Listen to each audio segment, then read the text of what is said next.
Guys, what's going on? Welcome to Dick's 4x4 Garage. Today I've got the trailer up in the garage, so I went and got a flip kit. So it requires 2 of these boxes. Let me grab it for you.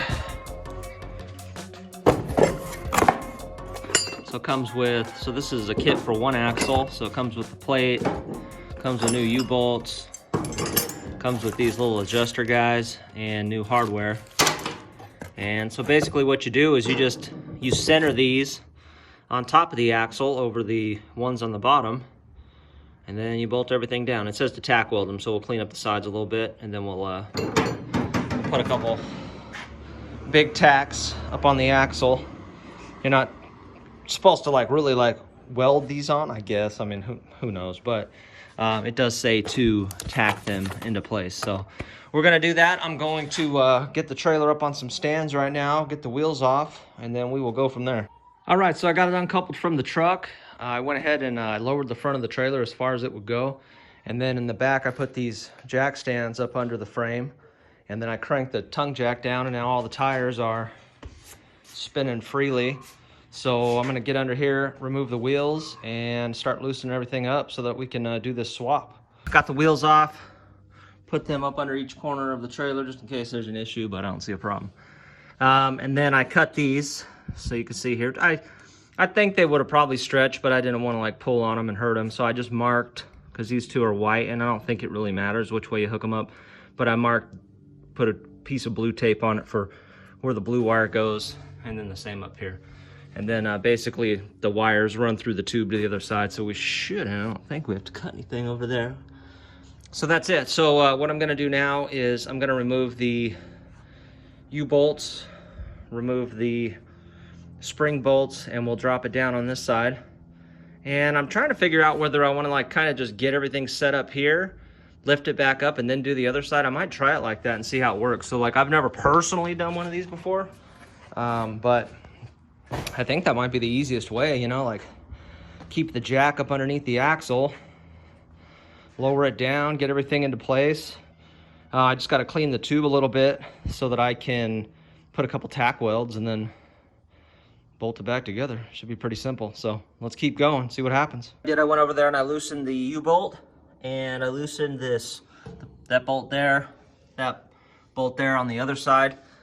And that way I could just drop the axle down. So what I plan to do, I'm gonna just clean up a little area right here, a little area there, and get it in, make sure everything's straight.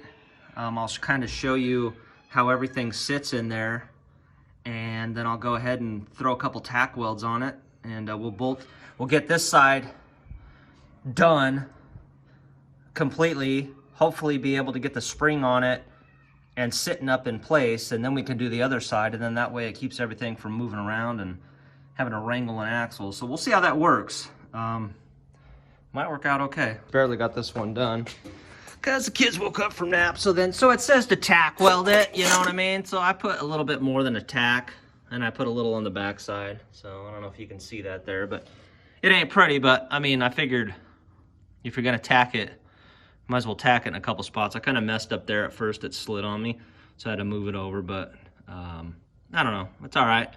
Apparently, you're not supposed to weld on them. I don't know, put a full bead. I'd feel better just welding a full bead on it, calling it good, but I just tacked it enough that it's not going to go nowhere. So that's it. And then you can see down there on both sides, it's got a nut that's welded to the perch, well, a bolt, I guess. And then you have an adjustment sleeve, and basically you just get it to where it evens things out, but it don't actually lift it off the axle. And you just tack it into place and then bolt her up. So I'm going to, I think what I'm gonna do is put this side back up, do this side, and then move to the other side, do all that together. So I think that's what I'm gonna do. So it's worked out pretty good like this. Wasn't actually too hard. The one main thing, it says it's only supposed to be off by 1/32, you know what I mean? So you gotta be pretty close.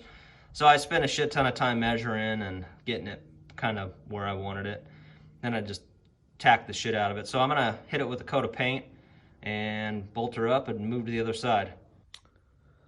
All right, guys, here we go. So I've got all the leaf springs seated. I've got the all the bolts retightened here. I need to torque them down. I need to torque the plate or the U-bolts down. But that's it. So I got in. Hopefully you can probably see that one a little bit better. But I got in. It said to tack it. So what I did is I basically just I tacked it at like 12 o'clock, 2 o'clock, 10 o'clock on all of them, and put maybe a little bit more than a tack. All right, guys, so I just got this done and put the wheels back on. Torqued everything down, and you can see I got a lot of room between the fenders, so I think when the Jeep's on, it's gonna sit about perfect and not gonna drag on stuff. So the one main issue that I was having was the drop on the front. If I ever wanted to run without a weight distribution, I have that 10-inch drop hitch, but it has like a double ball, so it has like a 2-inch ball on the top and then a 2 5/16 on the bottom. And so even just backing it up into the driveway, I did it at an angle and it was cool, but pulling out, it drug. And I don't like that, so I like everything to be clear and of everything. And so even the back with the dove, if I'm going off drives or like a steep gas station entrance, I just don't want to have issues with it rubbing. And so when I would pull on the side of my house to park it, when the Jeep wasn't on it, it was fine. But then when I would put the Jeep on it, it would if I'm getting ready for the run that night and I get the Jeep all loaded up and then I back the trailer in, it would rub and move all my rocks around that I put over there. So I didn't want to have that. I figured this would be the best way to solve that. And now I can run my weight distribution and I shouldn't have to adjust it too much. I think my head is over here somewhere. If it is, I'll show it to you. Where'd it go? Oh, here it is. Here's my head. So I actually put a longer drop on it anyways for the Suburban when I was towing my travel trailer, and now I think it's probably going to be at just the right height. I'm gonna have to adjust it a little bit, but I think it's gonna be perfect. All right, guys, more trailer mods. So I figured I'd get out here tonight, and this is probably the last thing I'm gonna really do to the trailer after I did the shackle flip, and then now onto these rear stabilizer jacks. Only other thing I'm probably really gonna do is the weight distribution hitch. So I have to put the brackets on here, but that's a kind of a bolt-on thing. So just got out here tonight. I decided that I was gonna go with this type of jack. So this is I think it's like a Bulldog made by Reese, and basically it just pops on there like that. You got your pin that's attached to a chain, and bango, flango, and then we'll get the other one on there now. We'll just test fit it.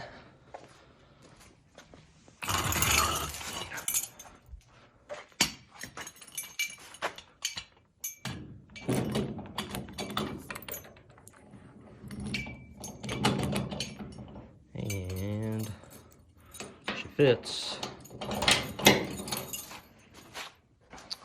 So I dig it. I was kind of deciding where to put it. I was actually thinking about putting it here, but then I don't know.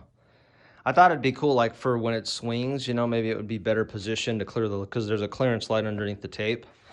But I can flip them upside down, or I can flip them, or I can just pull them off and throw them in the back of the truck. So the reason I went with these, now they do have the kind where you weld the square tube. It's like 120 wall tube, and then it actually has a square tube attached to a foot, and basically you drop it down and you stick a pin in it. So I've seen those style, and really the reason I didn't want to go with that style is because, if you have them down too far, once you get weight on the trailer, you get your truck up there, it could pin them out. Then you'd have to either put a bunch more tongue weight or back off and reposition them. And I figured this way, it's pretty cool because, for one thing, if I had to change a tire or something, it'll probably just lift the damn trailer up. The main reason, like I said, that I wanted to put these on here is so you could get these in a position when you're getting ready to load the truck, and you'd probably, because obviously the suspension on the trailer is going to go down, so you'd probably set it maybe somewhere like about here, or a little bit lower. I'll have to adjust it, and then you'll drive up, and when it starts pushing the trailer down a little bit, it'll take basically the weight off of the suspension of the truck. It'll hit this, and then it won't move anymore. So you could probably even go down a little further than that. But the thing I like about it is that if you have it down too far and they're tight, you just twist them down and then pop them off, and it's good to go. So these are like 40 bucks a piece.